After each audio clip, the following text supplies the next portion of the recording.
Maglalaman ko ang aking pag-ibig.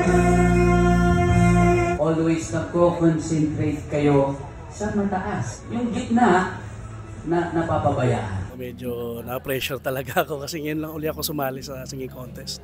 Pero naibigay ko naman yung best ko, at least naitawid.